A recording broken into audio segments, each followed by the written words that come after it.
one of the icon of Formula One. The best driver in Grand Prix racing. He is in Brazil, is in my heart, he always has been. It will be his 37th Grand Prix win. Ayrton was one of the best. Best driver in the world by a long way. He was really the first kind of icon in the sport, pretty unique individual. Senna, to the delirious delight of his countrymen. He was definitely one of the best ever driving Formula One. This is the best thing that could possibly have happened for Grand Prix racing. When we start debating on who's the greatest racing driver of all time, a few names always come up, but one seems to always stand out from the rest. A driver known not only for his achievements on track, but also heavily from his off-track actions. I'm pretty sure you won't find anyone who doesn't recognize the name Ayrton Senna. But just how good was he? Is he overrated? Does he truly deserve to be crowned the GOAT? Let's find out.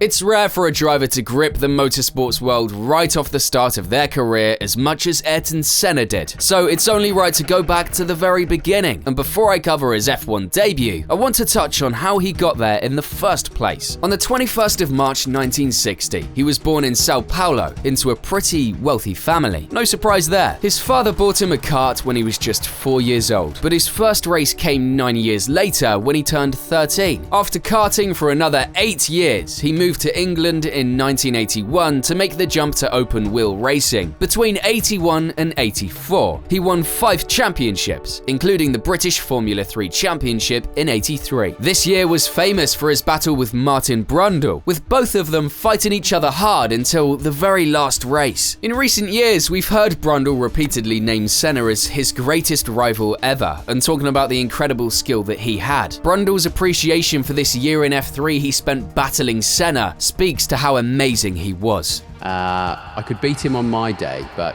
that's the key phrase, on my day, because the great drivers have many more of their days, and he did have that natural talent, that sixth sense they all have. The next step for Senna was clearly Formula One. While fighting for the British F3 title, he tested F1 cars for Williams, McLaren, Brabham, and Toleman. Lotus, McLaren, and Brabham all wanted to sign him, and even offered him contracts. They wanted to sign him as a development driver and give him an F1 seat down the line though, while Senna wanted to race in F1 straight away. With this in mind, he turned these deals down and signed for Toleman instead. Sem dúvida não carro para ganhar uma corrida. Ele não vai ter condições de competir contra uma Ferrari, uma Renault, uma Brabham, mas carro para subir no pódio. Toleman were a small, tight-knit team on a less than ideal budget, but it gave Senna a route into F1, which was all he really wanted to do. So, after he won the British F3 title, the 24-year-old Brazilian made his Formula One start in Brazil in '84. But the hard work really starts when you get to F1. The start of his debut year was full of unreliability, and the car wasn't very fast either. It was difficult for Senna to show his skills inside the cockpit, and he was desperate to score some solid results. Senna had only finished 2 of the first 5 races and finished P6 in both. Toleman introduced a new car for the 5th race in France, but it didn't magically bring them to the front of the grid. But his career was about to take a massive turn at the very next race. On the 2nd of June 1984, qualifying for the Monaco GP took place, and it was looking like another typical race weekend. Senna qualified 13th. Even with his 2 brilliant 6th place finishes that year in the uncompetitive car, it would be extremely hard to replicate that on race day in Monaco. The streets are just too tight to make up that many positions, regardless of how good you are behind the wheel. Well, that's what everyone thought anyway, because Sunday was far from normal. It brought some of the worst rain the Principality had ever seen. F1 race weekend or not, the conditions were catastrophic. So bad, in fact, that a lot of the drivers didn't even want to race because they thought it was so unsafe. I remember, and at the beginning of the race, 84, was raining a lot, We were talking about is it good to start the race? Mind you, we're in 1984. This wasn't common at all. But that didn't stop F1 from going ahead with the schedule and throwing that green flag. It was Senna's first street race in F1, and the challenge was made even more daunting by the conditions. Well, that would have been the case for most drivers, but for Senna, it was just a chance to showcase his talent, and that's exactly what he did.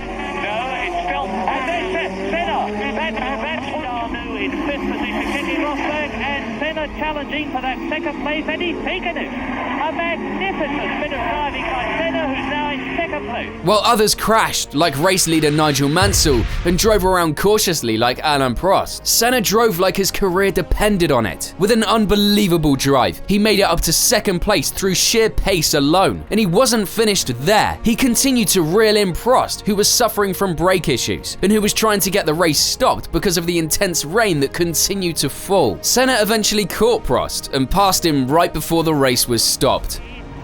With Alain Prost, and Prost is stopping, and Senna crosses the line before he gets there. But the rule stated that the result had to be taken from the previous lap, so Prost was declared the winner, which Senna obviously wasn't too happy about. It would have been an incredible first win in an incredibly underperforming car, but still, he recorded a second place finish, and in only his 6th F1 race ever, he made a huge mark on the sport with his undeniable talent. But the F1 world had seen nothing from the young Brazilian yet.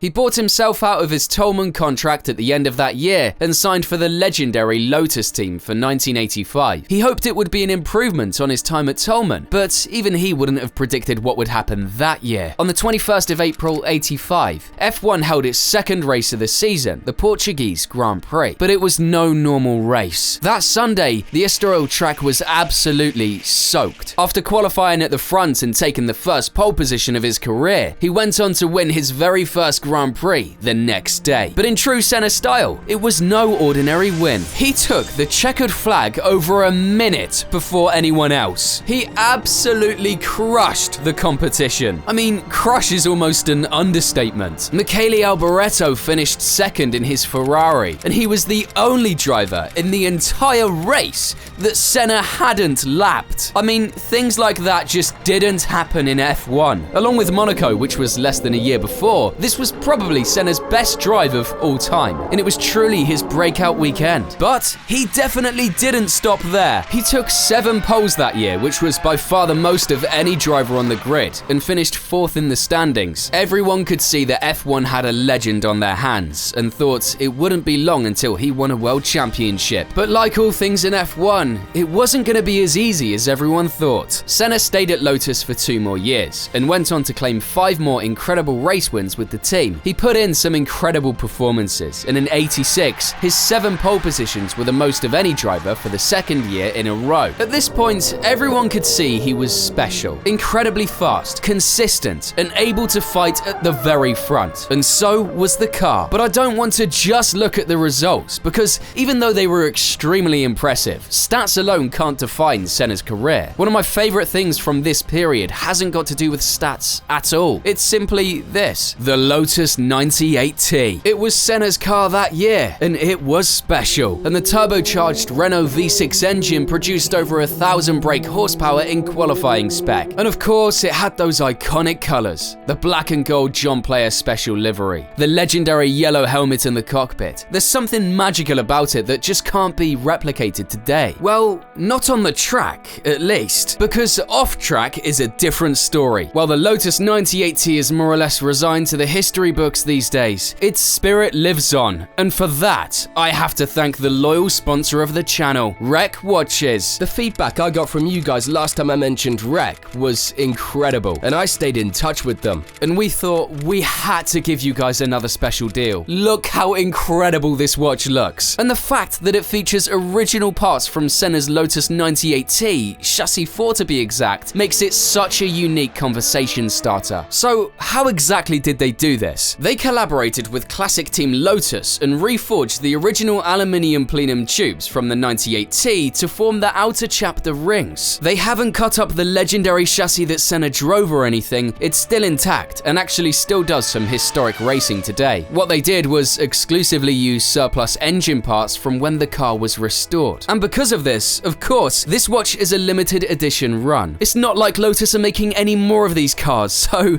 it's exceptional to have the opportunity opportunity to own a piece of it. But they're only making 989 of them, so they'll be gone pretty quickly. And by the way, they're all individually numbered. REC have spent nearly 2 years working on the design alone. The case construction is incredibly sleek, despite it having a chronograph complication due to the glass box design. There are many design references from the car on the watch too, with the black and gold color tones probably being the most noticeable. There's also the large 12 on the rotor and the movement backplate decoration that resembles the Renault EF15B engine. The timepiece is Swiss-made and powered by an in-house chronograph movement with a 62-hour power reserve. If you want to know more about REC and benefit from an exclusive 20% discount on pre-orders, check the link in the description of this video. And thank you once again to REC Watches for continuously supporting the channel. Now, back to the Brazilian GOAT.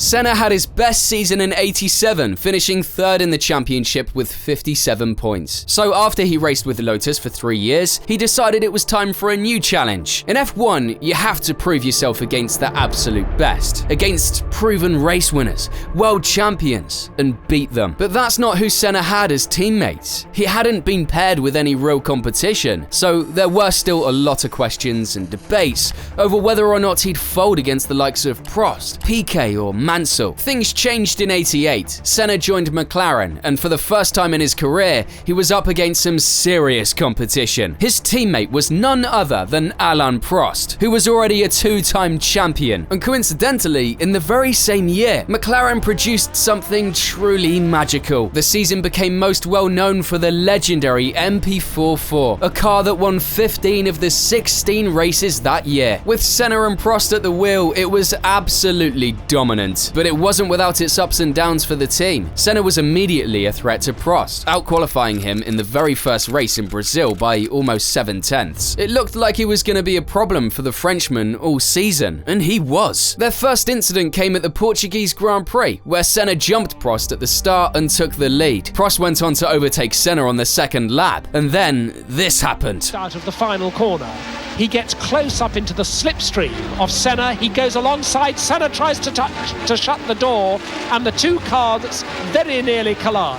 Prost wasn't a fan of being driven towards a concrete wall at 180 miles an hour, and this quickly set the scene for their relationship over the next 6 years. Going back to Ayrton's overtaking maneuver, that was a bit hairy, huh?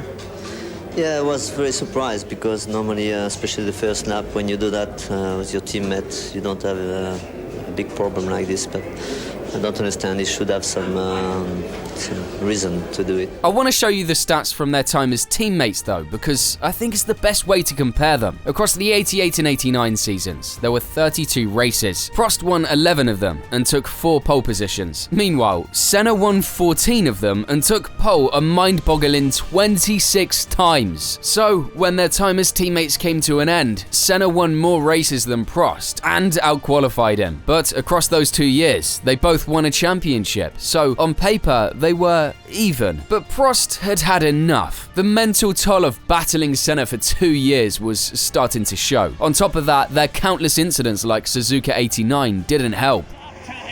This is the opportunity that Senna's looking for, and he's going through. Ouch! Oh my goodness, this is fantastic. They beat. This is what we were fearing might happen during the race. And I'm afraid that the self-inflicted Senna has got going again. He's back on the track. Ayrton Senna wins in Japan. Is there going to be a stewards' inquiry? Alain Prost will have one if he can.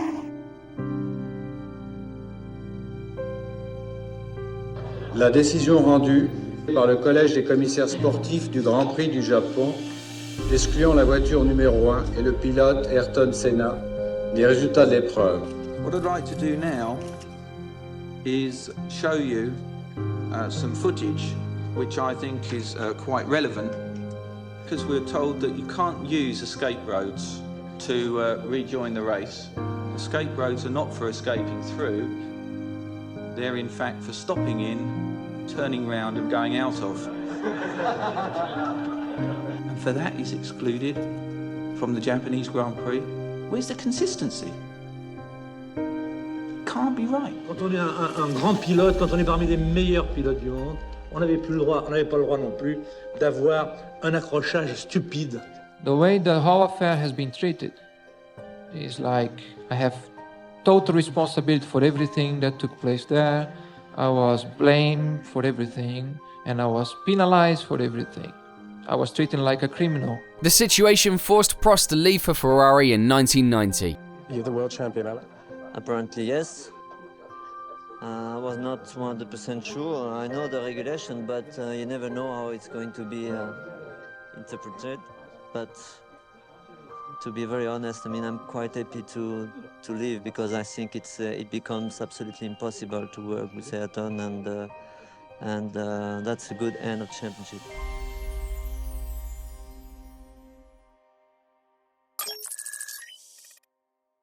With Prost gone, Senna thought their rivalry would be over and that he'd be in for an easy year. But oh boy, was he wrong. Ferrari was strong, and Senna and Prost had another legendary battle through the entire year. They swapped the lead of the championship numerous times, but Senna eventually came out on top after deliberately hitting Prost at Suzuka. Ayrton Senna will be in pole position for tomorrow's Japanese Grand Prix.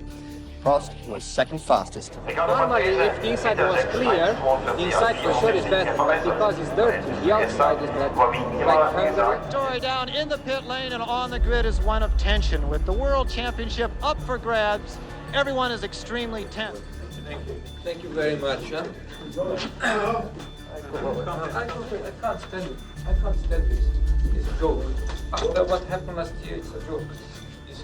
Ayrton Senna actually walked out of the drivers' meeting today.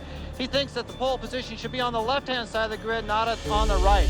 I was many times by the system. I told myself, today is no way. Today has to be my way.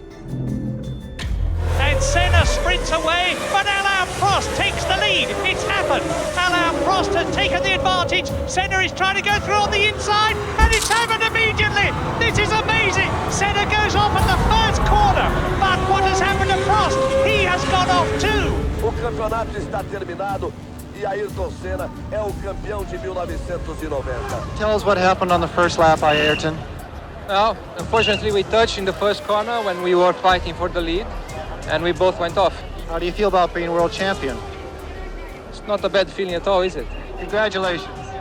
Across the year, Senna took 10 poles and 6 wins out of 16 races. Prost, on the other hand, took a grand total of 0 poles, but won 5 races. Once again, Senna proved he had something extra over the Frenchman, and of course, the rest of the grid. This trend carried on to 91, when he won his 3rd world title. This time, it was Mansell and Williams who put up the best battle, but Senna's speed was just too much. After beating Prost to 2 titles and Mansell to 1, and racking up pole positions at an insane rate, it was clear that Senna was already one of the best drivers F1 had ever seen. But the next couple of years weren't as easy. McLaren's car in 92 was no challenge for Williams' new active suspension FW14B. Mansell took an insane 14 poles and 9 wins in 16 races, easily winning the title. It was Senna's most difficult year in F1 so far. A slow car and even DNFs meant he only finished 4th in the standings with 50 points. Les tractations ont été longues, mais l'on ne sait toujours pas qui sera le coéquipier de Prost.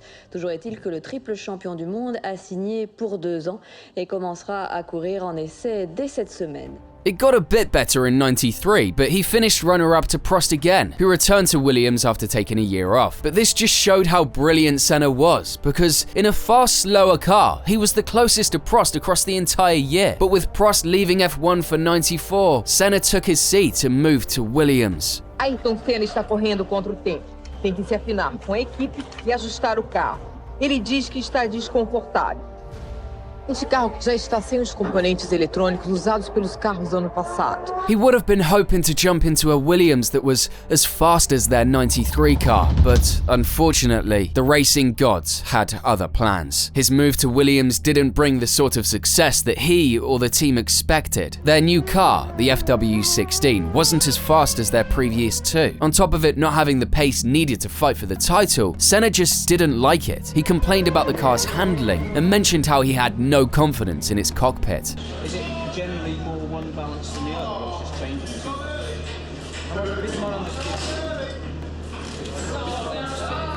We're certainly not happy with the way things are with the car right as they are at the moment, the handling isn't particularly good. In just the third race of the year, the legendary story of Ayrton Senna took a tragic turn. On the 1st of May 1994, the San Marino Grand Prix took place at Imola. The start of the race was chaotic.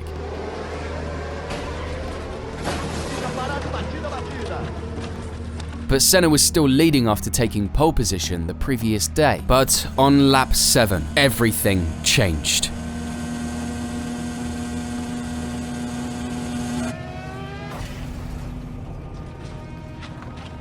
To the fans, drivers and medics, it didn't look good.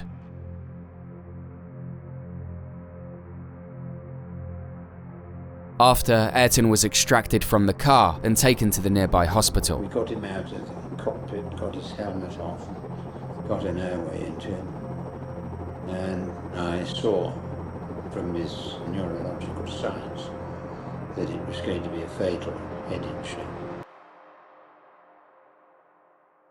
But just hours later, we got the worst possible news. But a spokesman for the hospital in Bologna said there was no chance he would survive. Yesterday, another driver, Roland Ratzenberger, died after crashing on the same circuit. Roland Ratzenberger succumbed to injuries sustained in the accident which took place at Imola Circuit during Saturday qualifying practice, April the 30th. Beijo, Senna. Não te esquecerei nunca mais.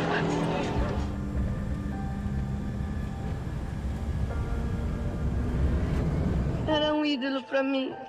Ele representava muito o Brasil. O brasileiro precisa de comida, educação e saúde e pouco de alegria. Alegria foi. Eu tenho tanto medo quanto qualquer outra pessoa de me machucar, sobretudo guiando carro de corrida. O perigo é constante. And I know I can die.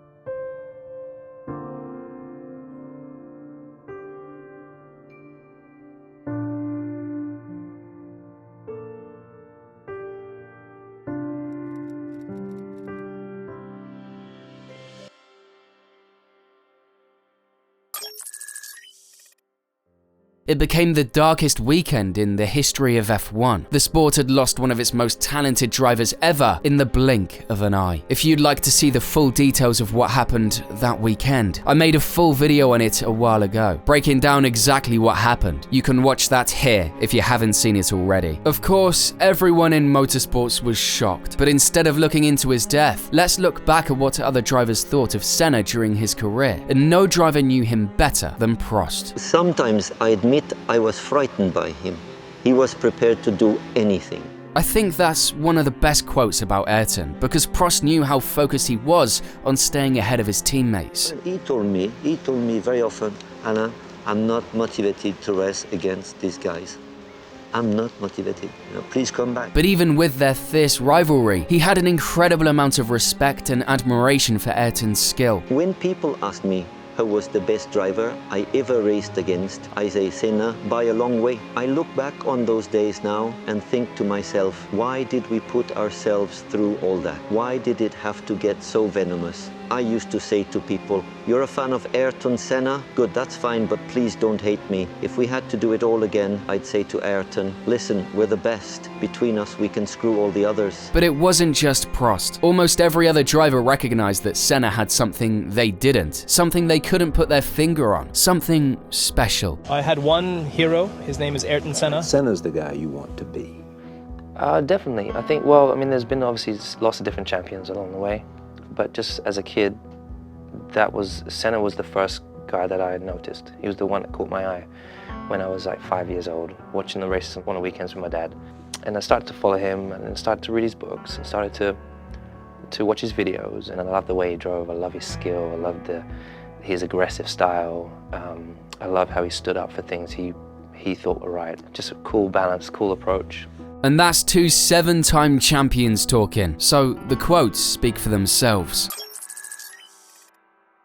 There was more to just his heroics on track though. Ayrton Senna, the man, not just the race car driver, was truly special. He was loved by pretty much everyone in the paddock, and for good reason. They all knew that he was the sport's biggest star, and because of this, had the strongest voice amongst the drivers. He put this to good use plenty of times during his career, fighting with the FIA to have the drivers' opinions heard. The best example of this was actually during the 1994 Imola Grand Prix, after Ratzenberger's tragic death on Saturday. Senna met with the other drivers to discuss safety. He even visited the part of the track where Roland crashed to see if there could be any last-minute safety measures to put in place for the Grand Prix, but came to the conclusion that there was nothing F1 could do. Truly fucking heartbreaking looking back. His passion and love for the sport and dedication to improving safety was admirable. Along with his ridiculous talent, he gained from us all and cemented his place in our hearts even further.